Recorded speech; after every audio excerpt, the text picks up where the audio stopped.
Hello and welcome to the Ultimate Fighting Chat podcast. This is a chat about the main event of Holloway versus Kattar. Max Holloway versus Calvin Kattar. That's the card. The first comeback of the Free Fight Island events in a row. And we're going to go straight on to the main card there. And I'm going to say that Dan Hardy's got bad grease again.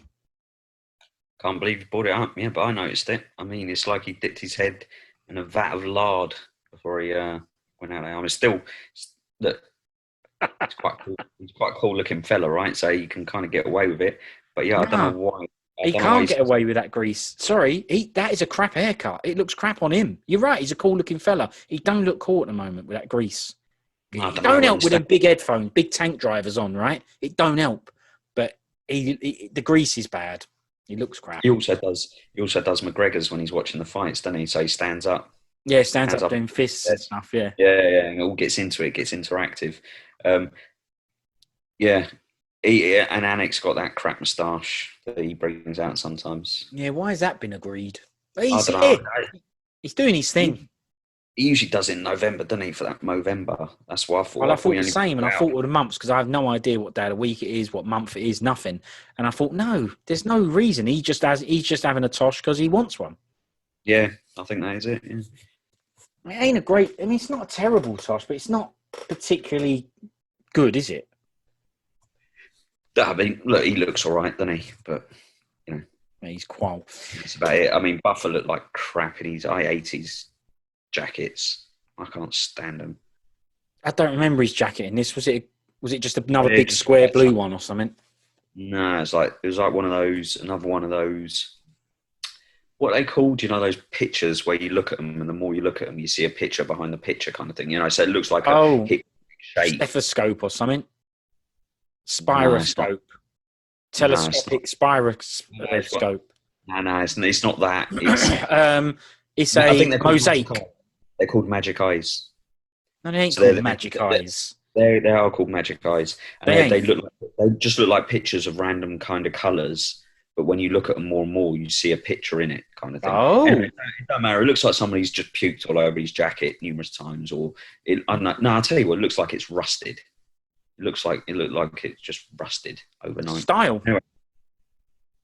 Yeah, well, I think it looks junk. He's doing his thing. Cormier couldn't get the top button of his shirt done up. Of course not. That's his retirement kicking in. Hardy looked cool, but I don't know. I don't know who swapped his gel for margarine. He's like that guy. Like that guy in 90 Day Fiancé. It's like he's putting mayonnaise in his hair. Yeah, bad grease. I don't know what happened with this event, with the whole social distancing thing, because at the beginning, Anik, DC and Greece were standing next to each other, giving it a chat. And it was just like any event. And you might go, oh, it don't matter because they've been tested, they're in a bubble, etc., etc. But then the coaches have got masks on, and I understand why the fighters don't. I just don't know what the rules are anymore.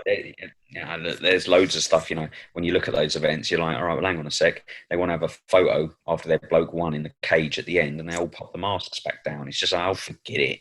Yeah. You've all been tested, you're all there, enjoy yourself, have fun, take your mask off, you know, live your life for the next 20 minutes or so. It just seems weird because on the other events, they've been standing, you know, apart from each other. I don't know. I didn't notice on the broadcast when they're sitting down outside the cage doing the chats. Were they next to each other there and all? Did you notice? No, they weren't. There was a gap between them. Gap, right. Yeah, but they weren't when they were doing the chats at the beginning. Yeah, there was a gap between them. But yeah, when they needed them to introduce the show at the start, they can all stand each other. It's just like, you know, Okamoto standing outside the dressing room and the blokes come out and walk past him to the cage. It's just like, why have him by the dressing room then? If, you know, you could just have him meters away, you know, but they will walk past him to the cage. It's just like, there's so many inconsistencies with this stuff, but it's kind of understandable. But it's the same when Anik said, I'm going to have a chat to Dana White about Khabib, and he was just standing there with a sponge microphone spitting in his face, basically, right next to him. Again, whatever. But I think Dana's a bit of a, you know, not bothered by it because I've seen him all the time. He's never wearing a mask at the fight. You know, usually when they have the fight stare downs and stuff, the fighters will have masks. Yeah. Yeah, never. Lots of people. He never does. Yeah. He never does. Yeah. Um, so yeah, he's a bit of a Bruce Willis. Does the fist bumps to the fighters. Good fight, kid. Good knockout and all that. Still doing fist bumps with them when they come out of the cage. All blood and sweat hanging off them. He's like, yeah, brilliant. It's just like before. I mean, this ain't really related to the sort of the COVID spread thing or whatever. But Carlos Felipe during his fight, I don't know if you noticed, he on the prelims, he done that move like the footballers do, where you close up one nostril with your finger and then you blow your nose so that any kind of I noticed mucus. it. He did it towards the cage, but yeah, I noticed it. Yeah, and he done it, and something flew out of his nose. I was just like, that's disgusting. Forget the COVID thing. I'm not bothered about that. Forget that. I don't want to have my back next to your big bogey on the floor. You know 100%. Just look. Even in the main event, there's once or twice where Kattar spat out some blood. That I get, right? The guy is in a world of hurt, right? And I get it. He's not thinking about, but you kind of accept that as part and parcel of being in a cage fighting sport. You might bump into some blood every now and again. I do not expect to bump into Carlos Felipe's big lump of snot from his nose. That's pretty. Look, I get it, right? You do what you have to do in your fight, and if your nose, get rid of it. No, it was horrible. That. Yeah, it was horrible. Yeah, that's all. And it's not in keeping with the current situation. Sorry, Felipe. Yeah, well, I'll tell you another one, right? All the time when they get their mouth guards knocked out, they go bounce on the floor. You used to rinse them out. What's happened? They bounce around on the floor that people have had their feet and their backs and sweat all rolling around and in Buffer's for the last shoes. Hour or two. Yeah, Buffer's shoes, the referee shoes, the Nevada Commission shoes, and all that, and they just bang it straight in their gob. I mean, if I was a fighter, I'd go, can you rinse it out first, please? I don't really want that. And this is, forget the COVID stuff again. Before that. But they always used to do that. They always used to hand it over to the cornerman and they say rinse it first. Not the fighter asking. The ref always used to do it. They never do that now. They just bang it back in. Why? What's changed? You would have thought they'd have been more into that now than ever before, right? So I would have thought. So, yeah, I agree. I've noticed that and I think that's strange. All right. Well, shall we move on to the first fight? Go on. It's Punahele Soriano versus Dusko Todorovic. The mini Stefan Struve. Yeah, now yeah, that's right. It is a Struve, yeah. And you said that you're worried about him in the preview because he holds his neck up. He actually does a Struve style as well.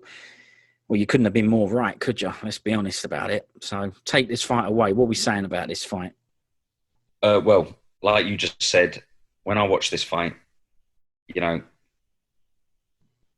ain't gonna lie, I was pretty happy with myself. There's been quite a few occasions where I've gone, yep, nailed that one, or predicted that, or we said this guy was good, and years later they are good, and all this sort of stuff. This was one. If you don't believe it. Do you remember when I said that when I messaged you when we were watching it once? And I've seen some guy shadow boxing and he's recording before the fight, and it's his UFC debut. And I don't care that he's unbeaten; he's getting knocked out in the first round because he looks like the most non-real striker I've ever seen just from his shadow boxing. And then he got knocked out. Yeah, this was on that level for me. I predicted it in the preview show. I said this guy is not going to get away with his style for very long. And it just so happened that in his next fight, that got proven to be correct. You cannot fight like that. Now, people will go, oh, you don't know what you're talking about. Loads of people have had hands down styles and all this. It's not about where your hands are. It's about where you enable your head to be, so to speak. So I can fight with my hands down, provided my feet are good enough and quick enough and always in the right position where I can give my head and my shoulders and my limbs somewhere to go to be out of the way of danger. Remember when we spoke before about Weidman and Silva and why Silva got knocked out? Silva got knocked out because he squared his feet up and he gave his head nowhere further to go. He was basically like Neo in the Matrix. He was that far back. And so that any punch that landed didn't even need to be a concussive punch because his neck had nowhere to sort of roll with the shot either. So his chin was taking the full impact to the blow and wasn't just his head, like on a pin or whatever. Yeah, exactly. Yeah, there was nowhere for it to sort of for the power to sort of travel through and dissipate. And that's how that Todorovic fights. His footwork isn't good enough to have his hands down that low. He swings his head back out of the way of shots, but he swings it back so it's at the end of its, sort of where if a punch did land, the neck and the chin have nowhere to sort of allow the power to travel through. You can't roll with the shot at all. He just has to take the full impact of the shot. And you saw if it was a one punch, one kick fight, great job. You dodged that attack. He does a good job of dodging, but you're right. That's the end of the dodge, and the bloke don't stop. Your opponent don't stop. You've done the dodge, and you think that's great, but it's not the end of the fight. You've evaded that one shot or two shots or whatever, and you've left yourself nothing, nowhere else to go. Yeah. But that's Todorovic. He's easy to beat.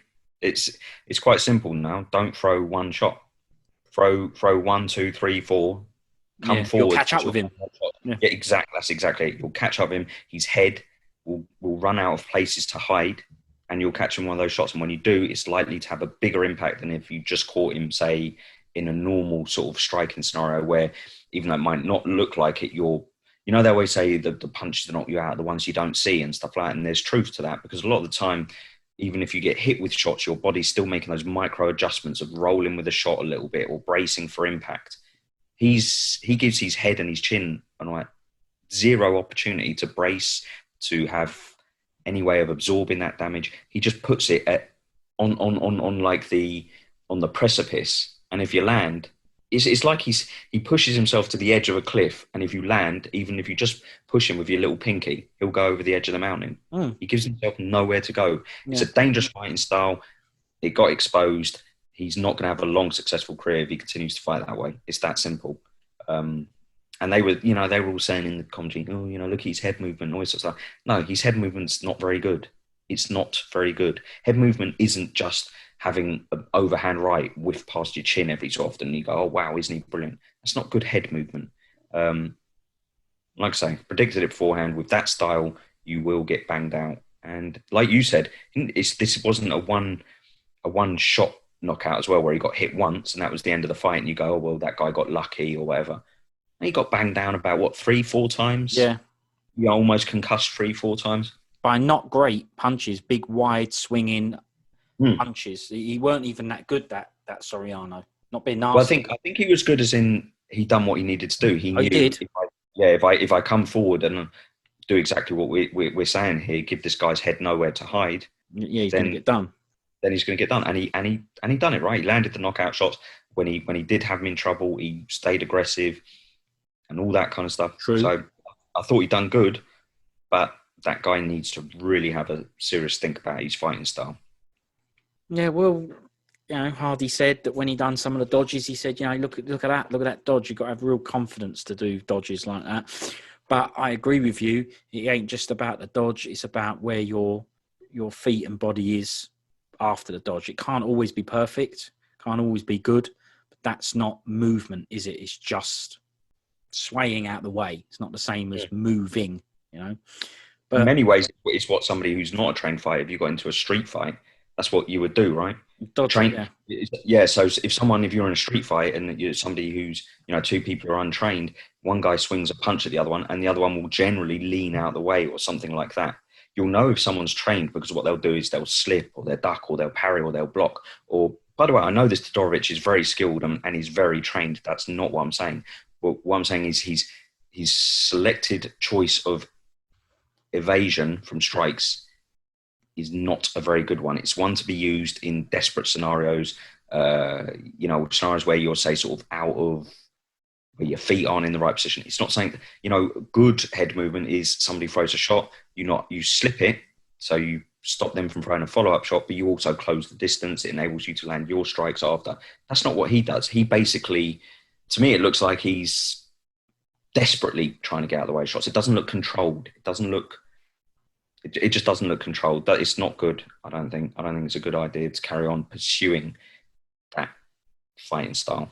Well, no, he leaves his head right out there, which is what you predicted and saw that he'd done in his previous fights. Just like Stefan Struve, he's got the same face and the same crap style. Done. All right. Well, one thing I just wanted to touch on what you said, but I've forgotten it. How about that? Good one. And That's me if it's something I said, I bet it was great. It was something about this. You said he Dan Hardy said that, look at that head movement. Yeah, you need confidence to do that. Yeah.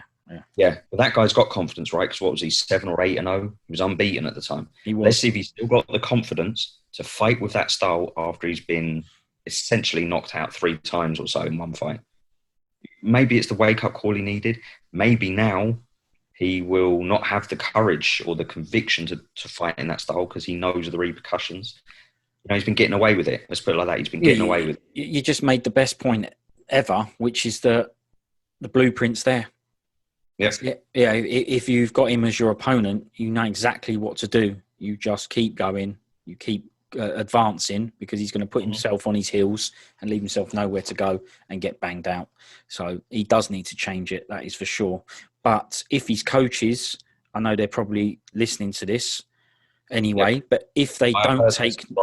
Yeah, some people don't take notice, don't take heed of what others say. If not, then I'm sure you're happy to train Todorovic yourself. I'll see what my schedule looks like. I've got my plate full with Sarah Moras. Oh, yeah, you have. Yeah, you really. Yeah. For the next 3 years. But out of 10, that fight, I thought it was an enjoyable fight. Both guys. It was enjoyable, actually. Yeah. I still like Todorovic. I still like his fighting style. He still made it interesting. Yeah. 7.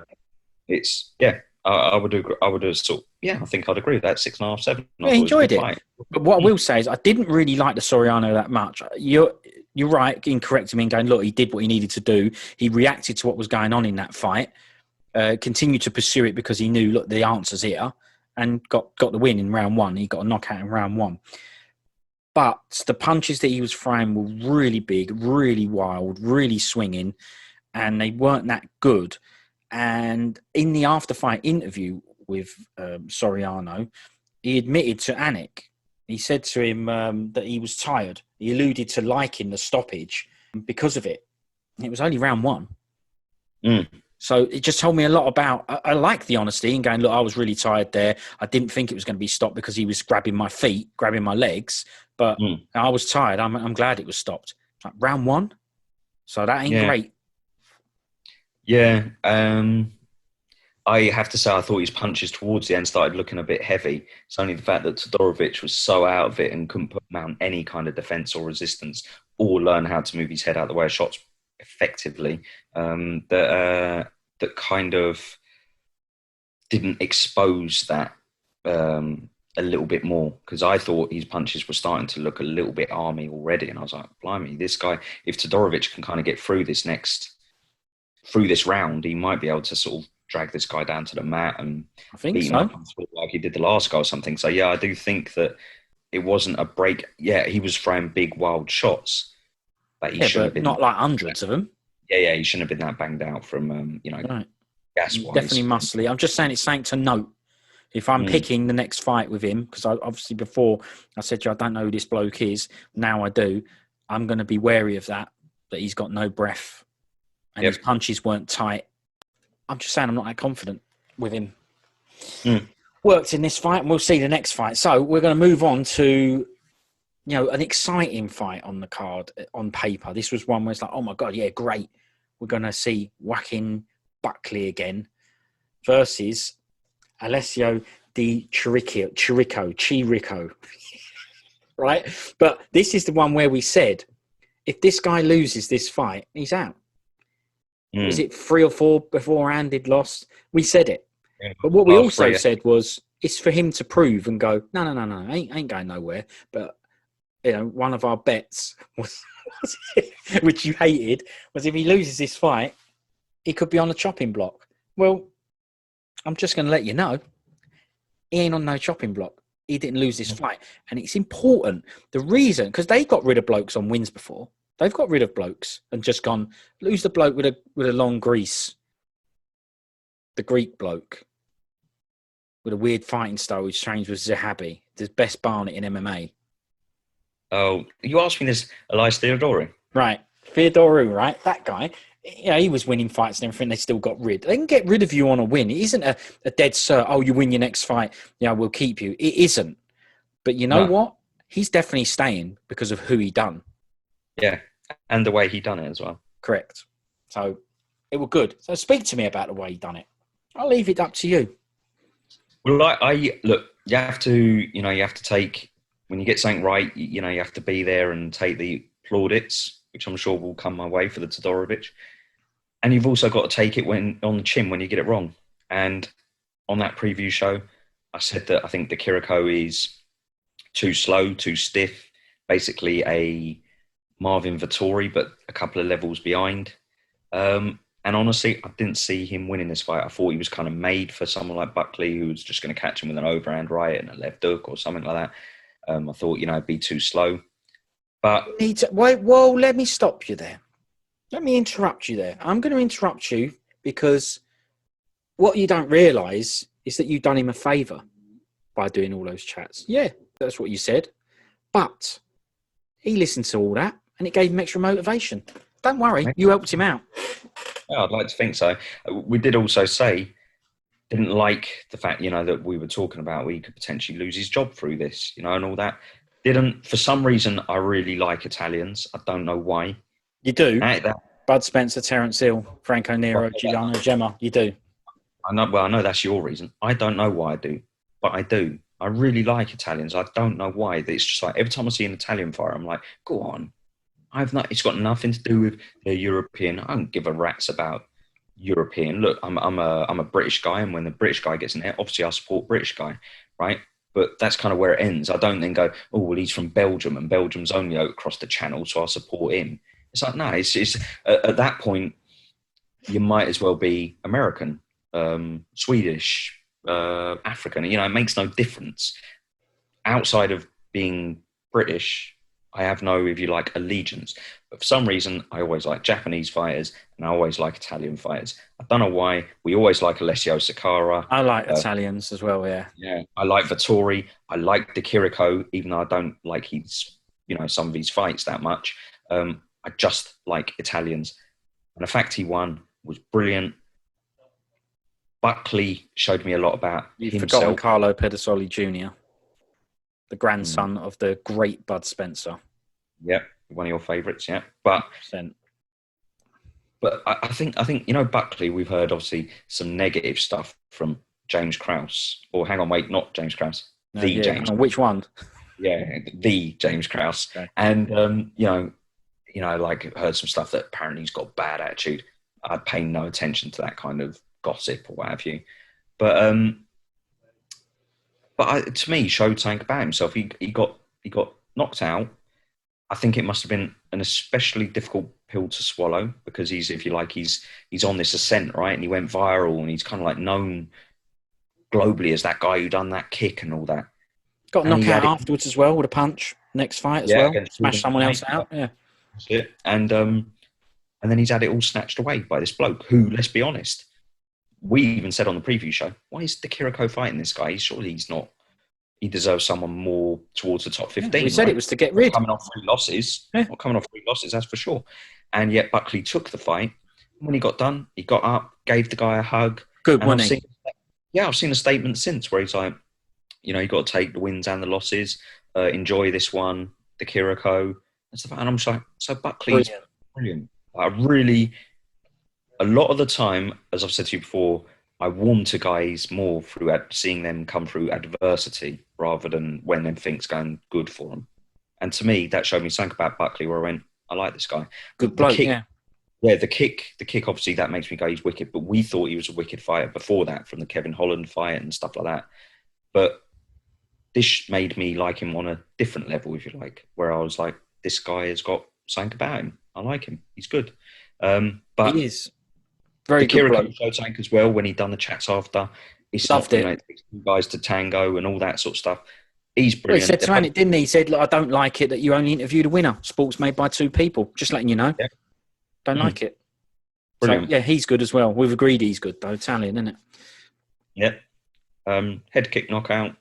It was I'm going to be honest. Actually, the Chirico, he kind of shaped up throughout the fight quite good. I remember he kind of had a pull and then a counter right hand that kind of almost landed, and I was like, ooh, that weren't bad. If he catches Buckley with that, he's in trouble.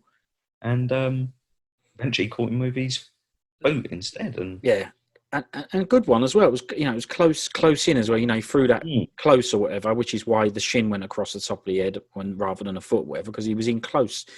But he obviously saw something there and threw it, and it was decent. But the Buckley, he reminds me of that bloke.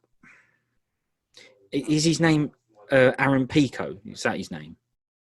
yeah, the Bellator guy. Yeah, the fighting style reminds me of him. Really good, tucks down, walks in, confident, like I'm going to smash this bloke's face in. But obviously he leaves himself open a bit by doing that, by being so aggressive and not looking at what's happening. We were talking earlier about Cruz and Conor McGregor and reacting to what's going on. McGregor is particularly good at that, seeing an opening and reacting to it. I think that Buckley's got ultimate confidence is, I only have to crack this bloke a couple of times and he's going to get done. Nothing wrong with that. That's the same as Pico, I thought. He's going in again. Look, I know what happens. And he was ultra confident because he'd even hit blokes in the guts and they'd go down from it, and you'd get KOs with gut punches and everything. So you can do that, but you've got to set them up. You've got to be in the right position at the right time and all that. I think Buckley, even at the start of that fight, I was watching him going, this guy's too confident, too aggressive. He puts his fists up and he walks in like, don't matter what you do, at some point you're getting done. And I think it's a good thing, but, well, as you can see in some aspects like this, it can turn out to be a negative thing because it went against him. I think that he didn't really react to what was going on. It's good when you do your own thing. Don't worry about what the other guy's doing. Do what you want to do. That can be a good thing, but it can also be a bad thing, as you've seen here, because he was too intent on, I'm just going to go and beat this bloke up. And didn't. So yeah, like you say, could overly aggressive, could probably do with working the openings a bit more, not throwing so much into every shot so that he leaves himself a little bit off balance sometimes, doesn't he, after sort of like swinging wildly and missing. But you can see he's got a lot of the tools to be a top guy for a long time as well. Yeah, absolutely. Provided he actually sort of continues to improve and what have you. Like I said to you before, I'd like to see him down at the weight class below, because he just looks like a smaller frame, a smaller guy than lots of these blokes. Just 'cause he's got big boobs and stuff like that, it doesn't make big him legs as well, though. Yeah, well, yeah, but I don't know. There's when you've seen some fighters and you've gone, Dillashaw getting down to flyweight, and you see certain fighters who have boiled down to a weight like Aldo going down to featherweight. I'm like, how on earth can that guy lose 10, 15 pounds? I mean, he looks emaciated at the weigh-ins anyway. Whereas Buckley, I look at and I go, I think I can see enough there to trim off 15 pounds, to get down to what would be welterweight, I think it is. So he's middleweight now, so you're right. Yeah, welters. Yeah. So I was over the moon for Chirico. I mean, to me, of course, it was, he looked really happy. He was over the moon for himself. Yeah. Yeah. I mean, he looked happy.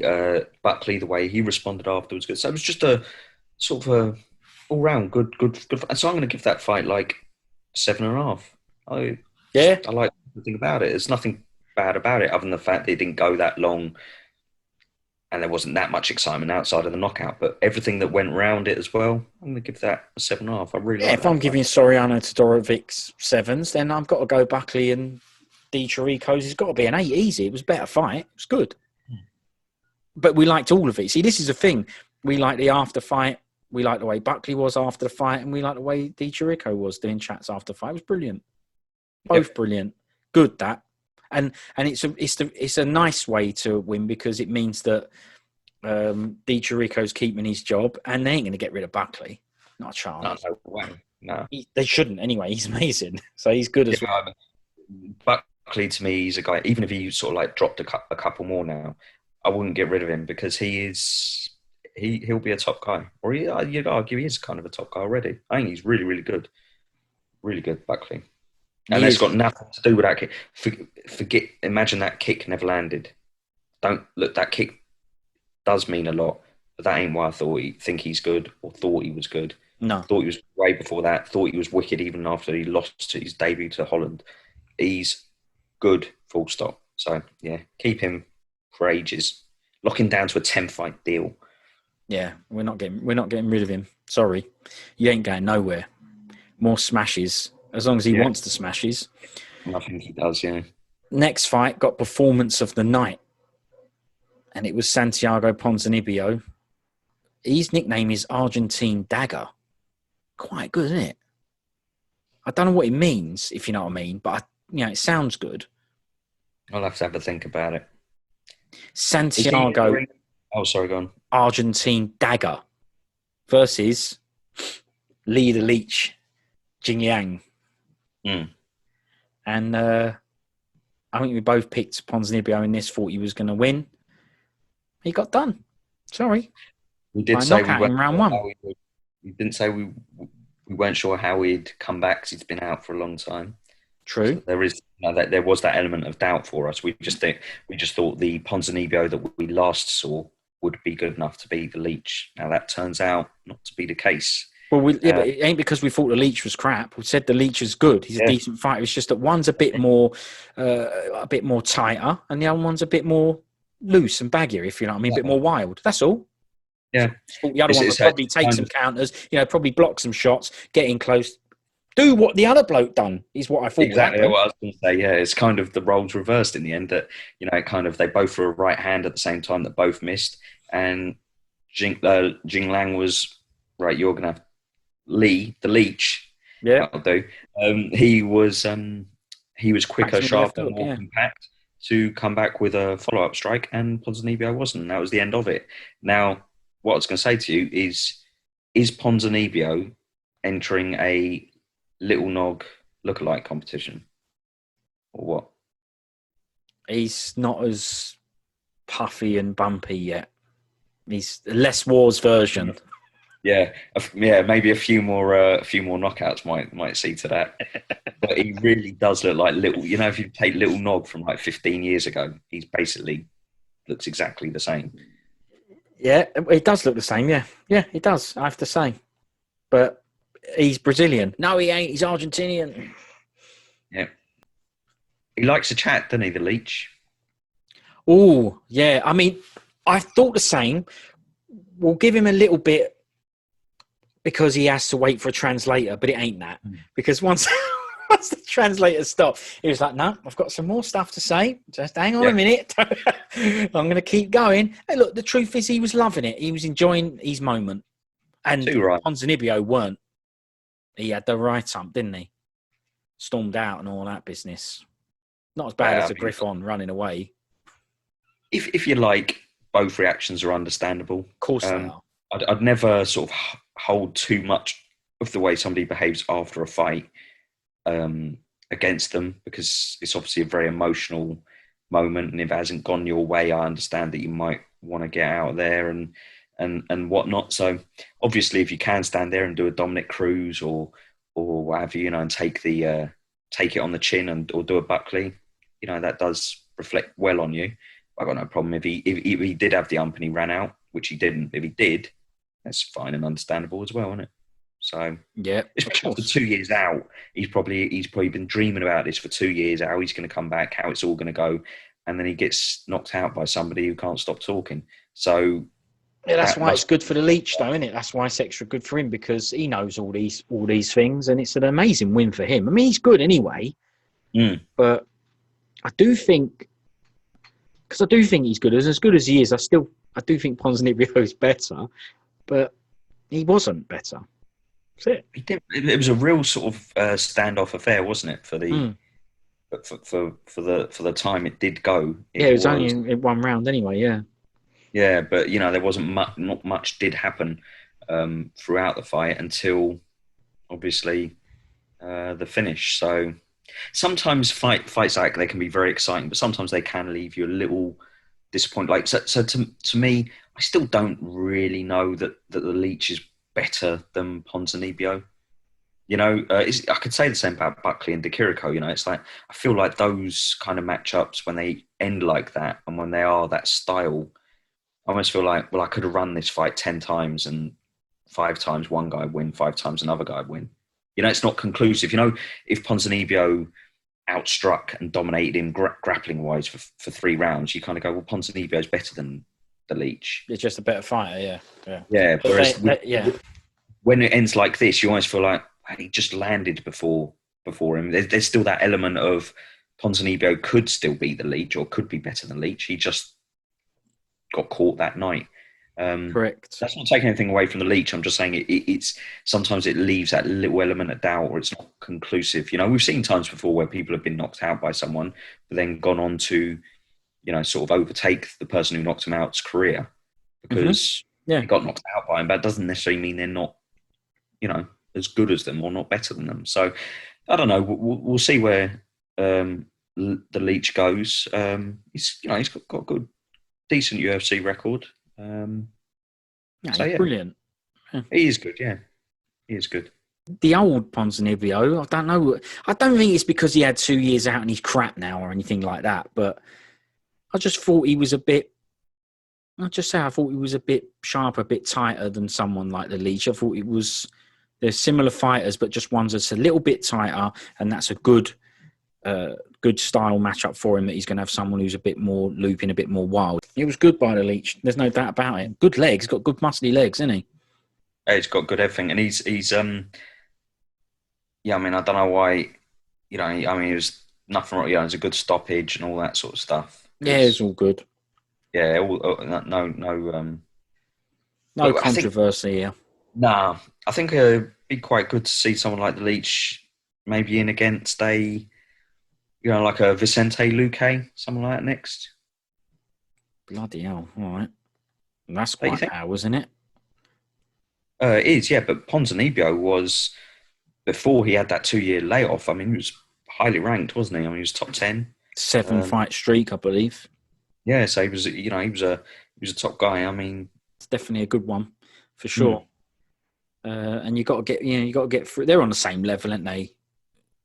As in, yeah, I'd say Luque is probably, you know, sort of a little bit further ahead. I mean, he's top 10 ranked, isn't he, Luque? But Leech, is he not? He's not a ranked fighter, no.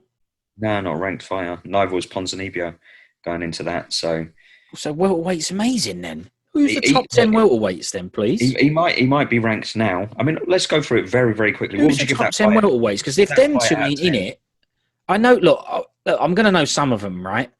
Wonder Boy and Usman. What's his name? You know, the Cuban Gizzer. Yeah, Masvidal. Masvidal. One of your favourite fighters.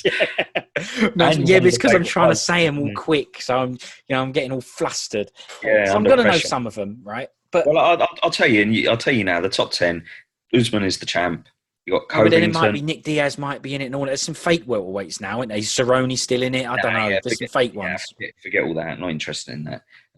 Usman is the champ, obviously. Then you got Colby, Gilbert Burns, Leon Edwards, Jorge Masvidal, or George Masvidal, Stephen Thompson, Tyron Woodley. I mean, Woodley, how is he still hanging around the top 10? Get him out.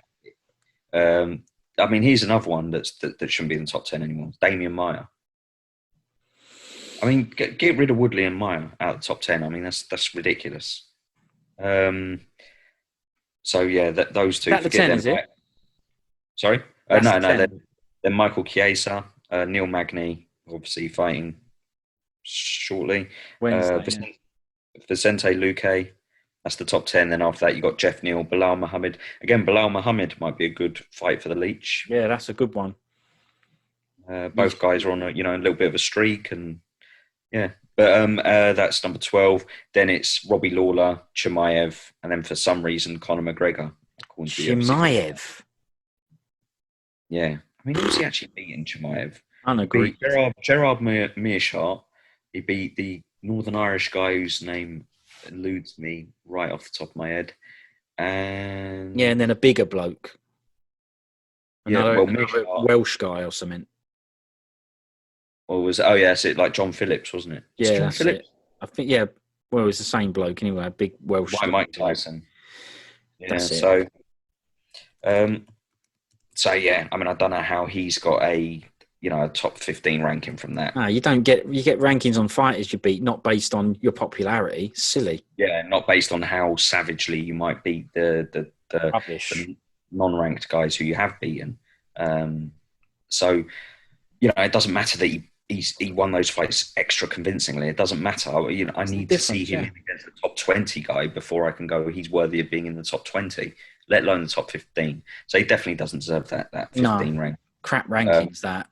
Yeah, Tyron Woodley, I mean, as far as I'm concerned, you could put him in. Henry Cejudo would do Tyron Woodley right now. Easy. Yeah, and yeah, Damian Maia. I mean, I don't even know if he's ever fighting again. So just there's a few bad ones in there, but yeah, good times for the Leech. What would you give out of 10 that fight? 7.5. Yeah, 7. Let's rank it down a bit. 7. Nothing to yeah, I not didn't. like about it. Yeah, I didn't think it was a great fight. It was pretty much a standoff affair, but it was obviously had an exciting ending, a good conclusive ending, and Yeah, and it had the Leech chats after. yeah. I mean, Anik didn't even wait for the translation on the last bit of chats because he was like, no. You've got to go to an ad break, bro. You're taking too long. Yeah, we'll go. Yeah, exactly. There's more fights around the bend. Yep. And let's talking of more fights. It's co-main time, isn't it? It's co-main time. Yeah, this is Carlos, the natural-born killer Condit versus Matt the Immortal Brown. Yep. What happened to Matt Brown's chest there, please? Did he have a strip missing? Like he'd had a go at waxing it and went, no, this hurts too much. There's like two babies' feet, bald babies' feet, like a baby had stood on his chest with glue, and then the baby got off, and yeah, the airy bottom of the feet, and it's that's what's happened basically. His kid at home has gone into glue, walked on his chest and played, and then he's gone ripped the kid off and left him with 2 feet marks on his chest. Yep. Something's happened. I don't know what that is, but yeah, who knows? Who knows? Yeah, and this is the fight with the scary Padman, Condit scary Padman. Oh, yeah. So there's a little scene, isn't there, that they do to say the fight coming up next, and it has them out the back in the locker room. Either most of the time it's on pads, isn't it? It's very rare it's anything other than eating pads. Yeah, Pads, yeah, or it'll be people rolling on it on the floor. yeah. And he looked. I tell you, who he looked like that British. Yeah, the clown. Yeah, what's his name? He was in the Ultimate Fighter house. Oh, I don't think I'm gonna get it. Big long bloke. That's right. Yeah, we had those claws on his chest. The Freak Show Fletcher. Oh my God, it is Fletcher. Yep. Freak Show. Yeah, him. It's a bit like him. He did look like him. Yeah, he looked like the Freak Show. Yeah. Very, very, intense-looking bloke covered in a blanket of tattoos. Yeah. Doing pads with him out the back before the fight. This was quite a good fight. I tell you what, we were having a bit of a dig at Condit's past performance where he won anyway, and we were saying, I'm not sure about him now. He was much better in this fight. Now, it could be down to the opponent, but we were talking about his stiffness and timing, and he just didn't look smooth and flowing, but he was good in this fight. I agree with that. Yeah. Again, I don't know how much you can say that is down to the fact that he was fighting someone who, if you like, plays into his hands, so is overly aggressive, can be wide open, not Maybe. wide open, but can be a bit easier to hit and stuff like that. But yeah, he just seemed like his time and everything just looked a little more natural this time. Natural killer. He did definitely look better this fight. Who knows? Maybe if Condit went in there against a quicker welterweight next time out, he might look a step behind. They did mention on commentary, didn't they? Kind of what we said, that he has got that awkward timing. It's kind of that half beat sort of timing, which I don't know how much of that is down to sort of just an awkward style, or how much is down to the fact that he's just aged. No, but the awkward style is still had it still had its own flow for him, and it wasn't there before, but it was now. You know, it was definitely, he looked good. He looked smooth now. He looked good. Really good. He looked way better. And who knows? Look, maybe the last couple of fights, he'd only just been getting back into it or training intensely in the lead up to those, and he's sort of, if you like, learning again. And just getting better. Hopefully that is the case. How did you score this fight? I mean, there's not much to say about this fight, right? Condit sort of won the standing exchanges. Matt Brown had a lot of control time in the first round, but Condit was landing a lot of strikes off his back. And Condit sort of, to me, won pretty much everything after the first round. I mean, I Guaranteed. didn't score it, as in I weren't watching it and scoring it. But there's no doubt that when it got to the end of the 3 rounds, that in my head, I just went, who do I think won that fight? And I thought Condit won that fight because essentially I would say that he basically beat Matt Brown up. Yeah. And, you know, hit him more. The strikes were a bit more devastating. He looked like he was going to get him out of there at one point, and we know why, because he hit him with a body kick, right? He hit him with a body kick, and Matt Brown did the whole, oof. The Matt Brown kryptonite, yeah. Yeah, I've unagreed kicks to the gut or whatever. Yeah. Was it some sort of controversial decision then or anything? People think that Matt Brown could have won? I don't know a human alive who would have scored that fight for Matt Brown. No, I mean, he was he had no breath left or anything. He was getting done. I'm not even sure Matt Brown thought he won that fight. No, I mean, like say, rounds 2 and 3, I mean, he just sort of beat him up as far as I'm concerned. Did, yeah. Now, I think Matt Brown was just passing comment on the fact that all judges' scorecards were 30-27, and he basically was saying that was bad. I think he did react to that, didn't he, when it read out 30-27. I saw his face to say, like, listen, I ain't saying I won, but I won one of those rounds, you know. Yeah, so I think he obviously thought he won round 1.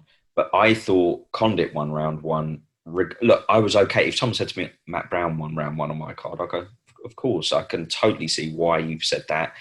And you can build more than a justifiable argument for it. But for me, he took him down, and then Condit was landing strikes. And he was doing smashing from the bottom and all that. Yeah. So he was doing a lot of Bas Rutten kind of work from the bottom. So I just watched that round and went, who actually done any damage here?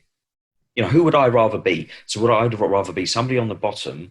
Okay, ideally I don't want to be on the bottom, but would I rather be someone on the bottom who's punching someone? Or would I rather be on the top getting punched? And to me, I'd rather be on the bottom doing punching rather than be on top getting punched. And that's just the way I saw that round, that Condit, he didn't just land a couple of strikes from the bottom. He was throwing a lot of strikes from the bottom. And staying active, right? But Cormier just couldn't stop going on about Matt Brown's head in Condit's chest, and this is the right thing to do. It's like, but you've got to you've got to beat him up. You've got to do some strikes. It's round 1, so you've definitely got the energy to do some stuff here. You're in the dominant position, and you're right. He didn't make the most of it. That's just only me now thinking back in more detail over the fight. Now you're reminding me of it. So, yeah. But it was a good, enjoyable fight. Didn't think it was going to be anything but a good, enjoyable fight. And it turned out to be that. I liked it. I mean, I definitely didn't fast forward or out. I mean, I watched the whole thing. It was good. Yeah, I liked it. I liked that takedown that Condit done in the second round. That was good, wasn't it? He just swarmed in and just basically swept his legs from behind him and pushed him over sort of his leg. And that's right. That was good from Condit as well. Yeah, so he showed some positive signs. Good reversals when he didn't. Most of the time he does just end up on his back and stay there. But he did do some good get ups, some good twist rounds and spins and reversals and all that. He was really good in this fight. It was a lot better than his last couple of performances. Let's put it like that. A lot better. Yeah. He still needs to work on his interview technique though, because he just looks so awkward this time. He just looks so awkward though, doesn't he? Like, Anik will ask him a question, he'll look at Anik, but then he'll look into chat to the people at home. It's like, talk to Anik. You're not having a chat with us, you're having a chat with Anik. No, I liked it this time. But he always looks so confused, doesn't he? Like, about, am I supposed to be looking in the camera and chatting with the guys at home? Or am I supposed to be chatting with John? Or he just looks like he hasn't figured out how an interview process works yet. Yes, because he's real, isn't it? I really liked it. It's funny because I picked up on it this time, but this time I thought, no, I liked this interview. And normally I go, Condit don't like doing interviews. He don't like chats. And this one I liked. I enjoyed it. He said, do you think you're a bit more comfortable in the wrestling? Yeah, I think so. Yeah. It's all right, that, wasn't it? Nice one. See you later. It was brilliant. Yeah, I like him. I've always liked him. He's always had a touch of sort of, I don't know, I wouldn't say arrogance, but like, too cool for school kind of a guy. Yeah. But I like him. It's just, like I say, he looks direct at the camera. And it must be weird for Anik, 'cause it's like, Anik's like, how did you think you done tonight? And then he turns away from Anik. Brilliant. Chatting to the fans, to viewers. Yeah. I love it. But It's clearly, yeah, if he had an earpiece in, which he ain't because he's in a fight, I bet they would have said to him, "Yeah, stop facing the camera." yeah, this looks really awkward. You're just staring at a bit of, Yeah. of recording equipment. But Yeah, better than kissing the camera. I hate that move when they kiss the camera and leave blood on it. Oh yeah, anything with a camera's rubbish. All footballers do it and all that and all, don't they? Just leave the camera alone. Does Grealish do it? Grealish, Grealish don't do that. Oh, no, of course not, because he's bloody Mr. Perfect. It's ridiculous. Nah, well, listen, the camera loves Grealish, but, Grealish just loves football. I'm sick and tired of hearing about him.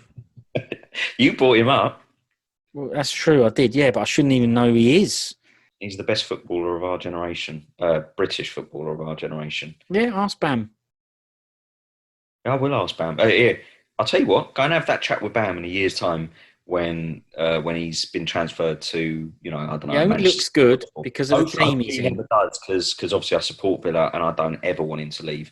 But he is the one guy that if he left, I'd go brilliant. Say if he went to Liverpool, I'd be like, Liverpool now my second team. I don't really have a second team, but they would be. I'd be like, Grealish plays for him. People can see it, but you can't be a fan. You have to be like a coach material like Bam, right? And he can see it. To him, he's looking at this and going, yeah, he's good in this team. So another coach or manager ain't buying him because they go, he's good in Villa. But outside of Villa, he's going to get exposed. Bam. I'm going with Bam. All right, we'll see. But apparently... All right, we'll wait.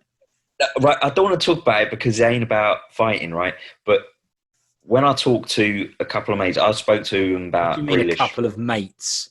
I spoke to them about Grealish. People, you mean, not mates, are they? Yeah, all right, people then. Associates. I spoke to him about 5 years ago about Grealish, and I said, he's the most naturally gifted player in the country by a mile. No, in Villa. No, in the country. And they're like, don't be stupid. In the country?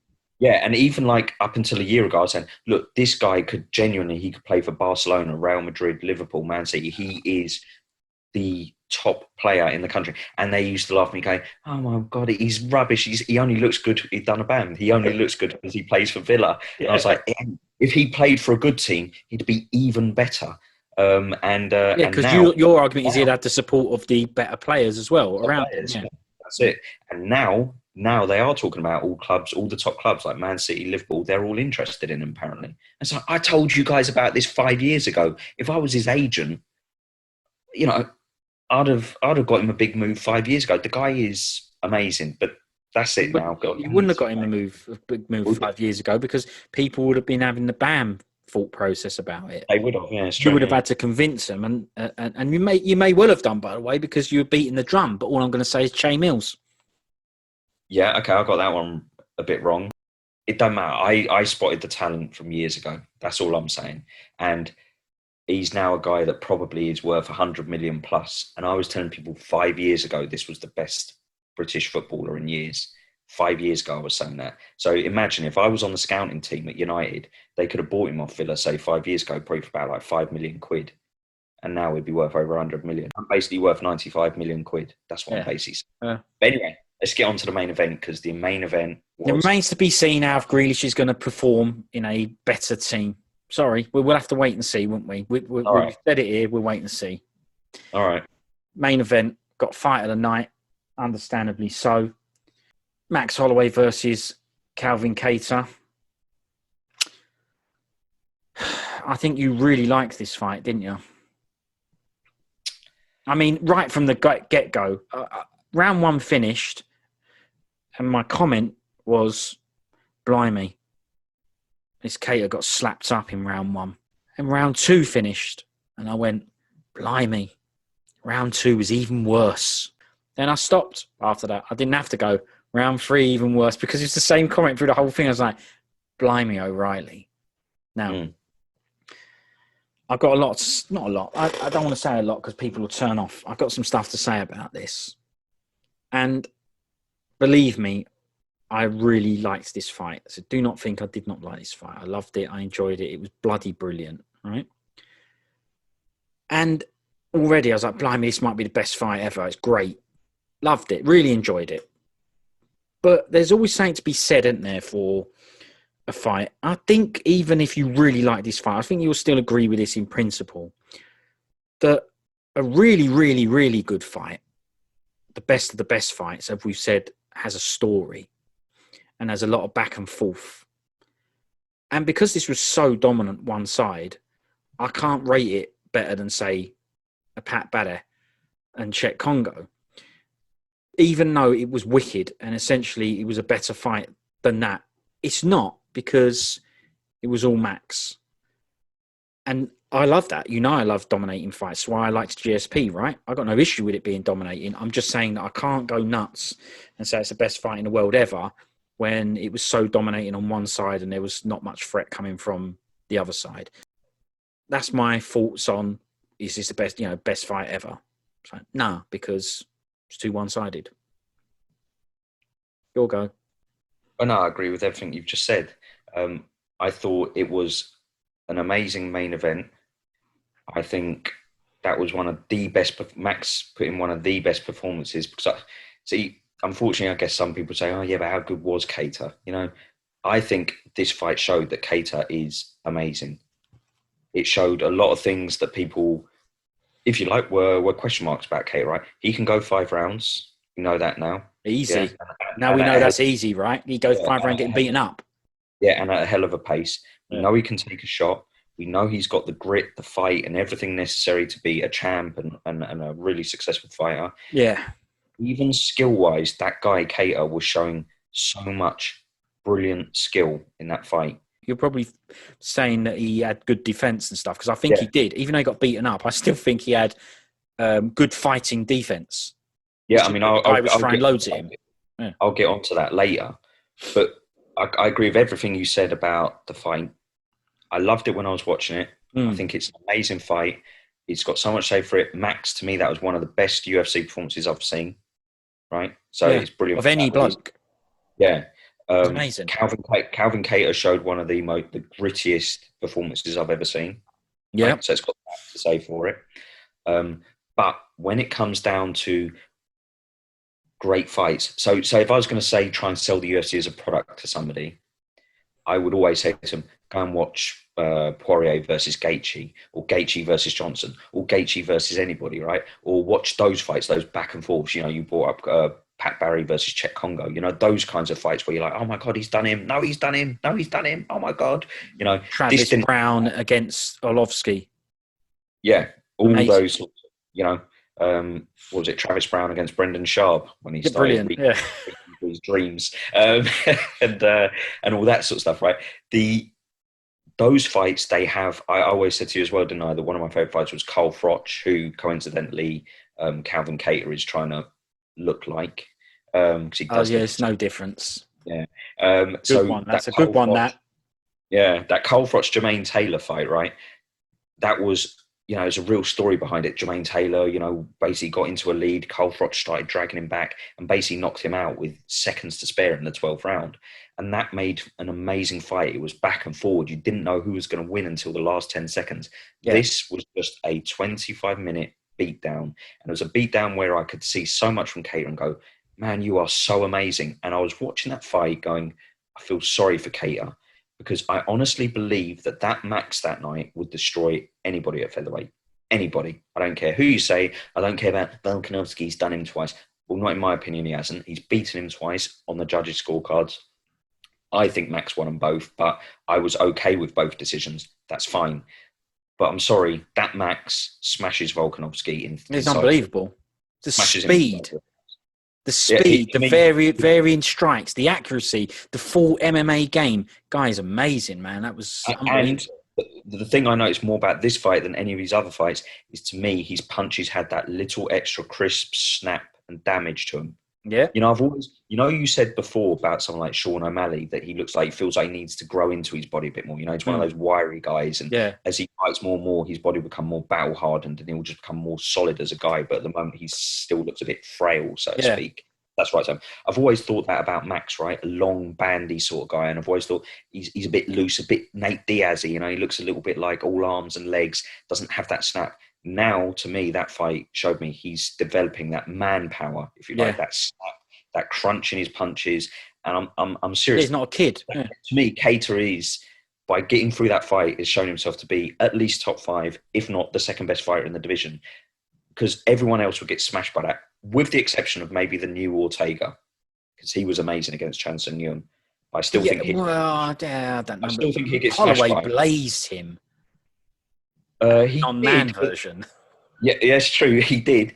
But I do think Ortega showed some real big improvements last time out. 100%. No doubt about it. There's no doubt about it. But this Holloway, I mean, against a qual fighter, don't forget. Yeah, Kate is amazing. I can't get over how it's a shame that he was in that fight, because now all the attention is on Max and all that. It's just like no one's gonna appreciate the fact that you mentioned the defensive stuff. Okay, he got smashed loads, right, Kata? But Yeah, he I was still. noticed it. Yeah. If you look at the way when Max was throwing shots at him, he was tucking his elbows in, but he was tucking them in tight to his rib cage and still pivoting with the flow of the shot. So he was catching the shot on his forearms and his elbows, but still moving. So he was absorbing the power of the strike. And then Max was coming straight back upstairs, and he still had his gloves up high against his temples, right? And was still blocking them. Kattar was amazing that fight. He was brilliant. It's just he came up, like I say, in my opinion, against the best featherweight performance. And it was all defense and not enough offense or whatever. He's having to concentrate because Max was so good. He's having to concentrate on so much defense. And he was brilliant at defense, but obviously it's going to wear you down eventually. Some of the punches are going to get through. You're not going to be able to block and dodge everything, and that's what eventually happened. You know, he didn't. It was not enough in return. And then after a while, I suppose once your energy's gone and there's not much pep left and all that in your punches and whatever, you can't offer the same as what you could if you weren't smashed up a bit. You know. With a nose that's battered, or I don't know, blood in your eyes, or whatever he's feeling like, you know, deflated, can't be bothered, whatever. I mean, didn't come across as deflated or can't Probably be in bothered. survival mode more than in fight mode. He did sort of elevated into, and all of his that defense, wasn't even though you look from. at his face and say he's full of blood, and you say, yeah, but he got it loads. Look at the state of him. It's like, listen, that guy's defense was brilliant, and he did get beaten up. But the reason he's survived those 5 rounds is because of how good he is. Not just because he's got grit, not just because he ain't going to go down for no one, not just because of that. It isn't just that. It's because of the skill. The skill got him through that. Yeah, no absolutely. doubt. Yeah. Like you say, it doesn't take much to shift. So you'd look at Max in that fight and go, we'll just do that against Volkanovski, right? If Volkanovski lands a punch, or Max knows his power, but say he lands a punch early that rings Max's bell more than, say, Calvin Kattar's power rung his bell, that will obviously stop Max, if you like, incessant offense, right? It'll make him sort of think twice, because he goes, repercussions if I mess up here are huge, right? I could get banged out. So it doesn't take much to, say, alter the pattern of a fight. So I think Volkanovski's, understandably don't want to fight Max again, because it's like, I've done him twice. Right? Yep. I get that. But that must be so frustrating for Max, because as far as I'm concerned, if Max gets in there, I think what will happen is Ortega fighting for the belt next? I think Ortega's fighting Volkanovski. I think Ortega beats Volkanovski. I like Volkanovski. I think he's qual. I think he's brilliant. I think he's good as well, yeah. I just don't think he's as good as that Max Holloway, but I think Ortega beats Volkanovski as well. I'm still going Volkanovski. I do like Ortega, but he ain't improved that much. Calm down. Jeez. No, I would have shaved his head. I would have picked Ortega before the Chan Sung Yun fight as well to beat Volkanovski. All right. I like Ortega loads. I think he's really good. But I think Ortega will beat Volkanovski. Max will then beat Ortega. And then that might set up, provided Volkanovski, say, wins a fight in between, might set up a Max Volkanovski 3. Because I bet you Max wants that fight more than any other fight. I bet if you offered him now a non-title fight against Volkanovski or a title fight against Ortega, I bet you he'd choose the Volkanovski fight. Yeah, but Ortega ain't doing Volkanovski, so your little plan ain't going to work. All right, well, I'll tell you what. Too slow. We'll see. Come back in a year. We'll see who's right. We'll see who's champ. We'll see. Ain't beating him. Volkanovski's too elusive. He'll just be out of the way all the time. No, I don't think so. All right. We'll Well, see. that's for another time. Let's keep the shine on this fight of the night worthy fight. I agree with you. While I was watching it, it was the best fight in the world ever. That's no lie. I was like, this literally is one of my favourite fights. And you know what? I think it still is one of my favourite fights. But once I calmed down, I went, right, okay, a real good story, back and forth fights are just calmed down. But it is still wicked, yeah. Yeah, that's why I think it goes down as one of the best displays in a UFC cage by a fighter. And I'd argue by two fighters. I would include Kattar's performance in that as well. Right, for different reasons, right? Max's was for the variety, for the volume, for the accuracy, for the defense, for the all those sorts of reasons. Kattar's was for different reasons, for the grit, the determination, the resistance, the defense, and by the way, he landed some good strikes as well. And there was a couple of times, yeah, and there was a couple of times where he was tight, he was on the cage getting battered, like when those elbows were crushing in. Oof, He swung back. He didn't just go, you get some fighters who they'll go to a knee and they'll just basically, put their glove up against the side of their face. And that's basically them tapping. They're waiting for the ref to then come in and stop it. He didn't do that. He was just like, no, you come into this range, I'm going to stick my head down and swing some shots at you. So his was an amazing performance, but for all different reasons. And that's why it's a great fight, because if you combine all the great things that Max done, like I said, the variety, the volume and all that, with the defense, the willpower, the determination from Kattar, you get essentially the perfect MMA fight. It's just you needed those things kind of split more evenly between the two of them. Yeah, that's rather than all the power to show the grit and all the sort of resistance, grit, heart, determination stuff on this guy's side. It's just like, well, that's just. I think after about round one, I was okay with, because I was like, look, I think Max's volume might go down a bit. Kattar usually is a bit slow starting off. I did think it might change around 2-1 a little bit. When it didn't, I think after round 2, I was like, Kattar will do well to finish this. I knew it was highly unlikely he was going to win it. So, like you say, it lost that excitement factor on that front. It just became them more enjoying the display of martial arts rather than enjoying an exciting fight. And I think that's, for me, it sums up. So as a fight, I wouldn't give it a 10 out of 10 or something. I'd give it like an 8 out of 10. Yeah. Performance-wise, I'd give them both 10 out of 10. No, I don't give 10s. 9.5 out of 10. I don't give 10s. Well, I agree with 9. I'll tell you why, because you can't say, I was almost going to go, no, Max is definitely a 10. Can't, because he didn't have to. I'm not saying he couldn't have shown more of the other side, but he didn't have to. He didn't have to show another side, like great takedown defense, great off his back, showed good control on top, showed good takedowns. He didn't have to show any of it. So he can't get a 10. Kattar gave it all the chat, didn't he? I'm the best boxer in the UFC and all that. It's like, yeah, well, and he might be, by the way. I'm not even saying he ain't, but it's not boxing, right? And he had to contend with a lot more than boxing. Oh, he kept on, those little kicks and stuff like that Max was doing, just never. They were amazing, them. Never giving Kattar a chance to get settled, get a bit of rest, and then think about a mounting attack. Like you said earlier, constantly thinking about defense. And then when Max finished pouring on an attack, he had no time to go, right, now what do I want to do? That's my go. By the time he had a chance to think about, well, what if I throw this combination? He had something else to deal with. It was non-stop, and at the end, Max didn't even look out of breath. I mean, you look at it now and you go, Max has got amazing takedown defense. No one has ever really managed to take him down and pin him down. He's got amazing with a smashed in ACL. Yeah, all right. Yeah, they're weird, isn't it? I was thinking about this earlier today. That is McGregor's best win on McGregor's record. And say what you want, but now that win just looks more. Look, Max was a very different fighter, and so was McGregor. But doesn't that look an incredible win now? Do you remember the time when people were going, "Oh, McGregor ain't earned a title shot," and we always used to say, "What are you talking about? You look at the guys he's beat. He's actually beaten good guys like Poirier, Brandao, Power, Dennis, Power. They're wicked, those blokes.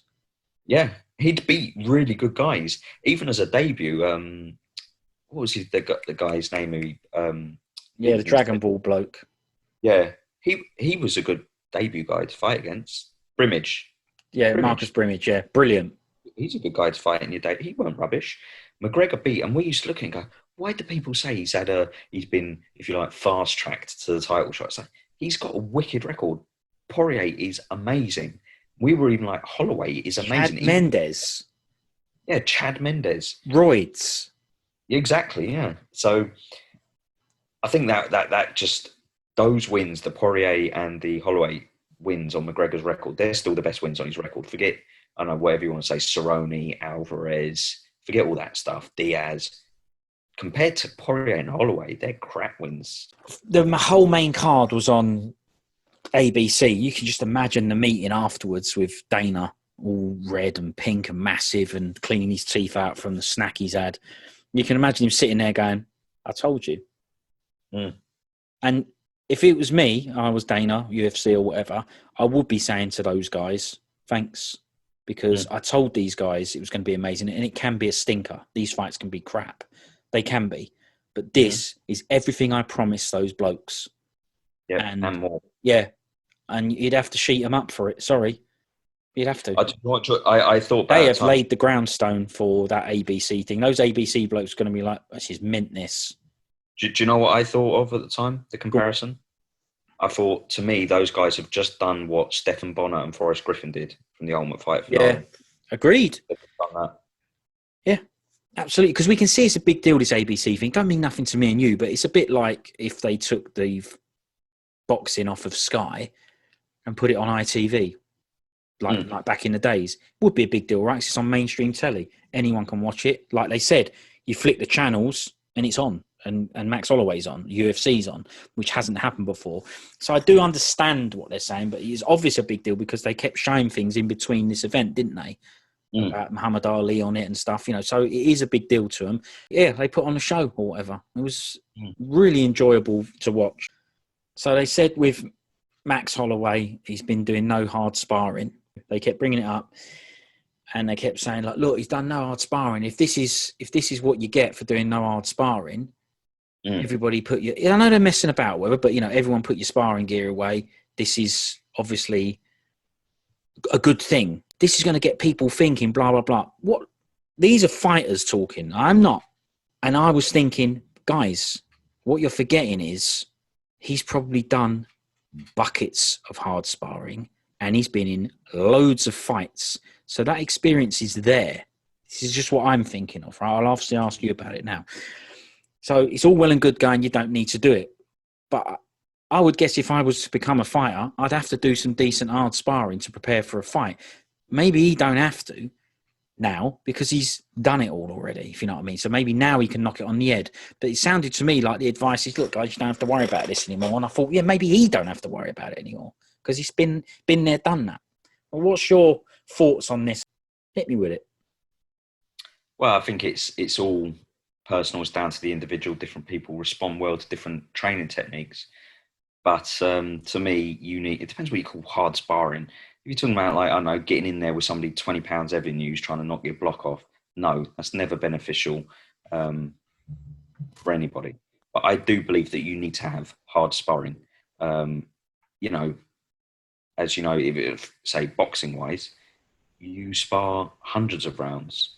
So let's take my bro, for example. Before he was even professional, and let's just say he's fought one professional fight, he'd probably sparred upwards of, let's think he would have been an amateur for 10 plus years, sparred twice a week, so 100 times a year, probably at least minimum 3 to 8 rounds each time, 3 when he was younger, more when he gets older.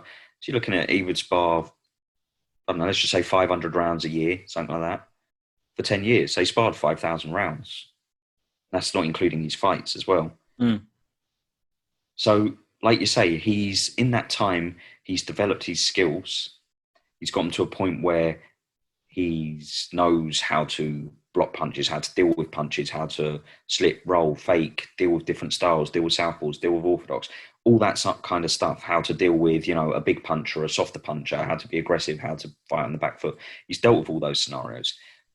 But you can't get that knowledge and experience from, say, someone who's not had those whatever I said it was, 5,000 rounds that my brother will have done by the time he had his first fight. You can't say to somebody who comes into the gym at the age of 18, oh, no, you don't need to do any hard sparring or much sparring. You know, you can do simulated sparring or soft sparring. So no. Because when they get into the fight, it's going to be such a shock to the system. You need to do, what is it? In order for something to go into muscle memory, you need to do it like 10,000 times. And that goes similar with not necessarily hard sparring, but you need to put in that time so that you can get to the stage where, like say, Max, he don't need to do hard sparring because guess what? He sparred guys who are taller than him, shorter than him, orthodox, southpaw, aggressive, not aggressive, big punches, soft punches, whatever it is. He's fought all those styles. And now it's just a case of, if you like, keeping his skills tight, refined. Training. Yeah, training, and not taking too much damage. So I get that. For him, like exactly like you said, it's okay. But it's not something that I would advise for a lot of people. And like I say, it depends what you mean defined by hard sparring. Like I say, if you're talking about going in sparring people who are better than you and bigger than you and knocking 7 shades out of you, that's never beneficial at any stage of your career, ever. But I do think that sparring is, to me, it's the best training tool. Stuff like pad work. I've said it to you before. I can get anyone looking $1 million on the pads in a few weeks. Yeah.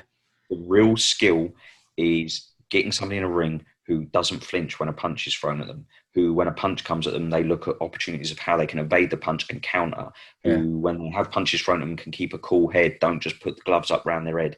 That takes different time for different people, but that can take years. So Max has been through all that. He sparred his millions of rounds. He strikes me as the kind of guy who's probably scrapping as a kid, right? He don't need to do it now because he's got all the tools under his belt and he just refines them, keeps them sharp. Yeah, they need to practice for fighting.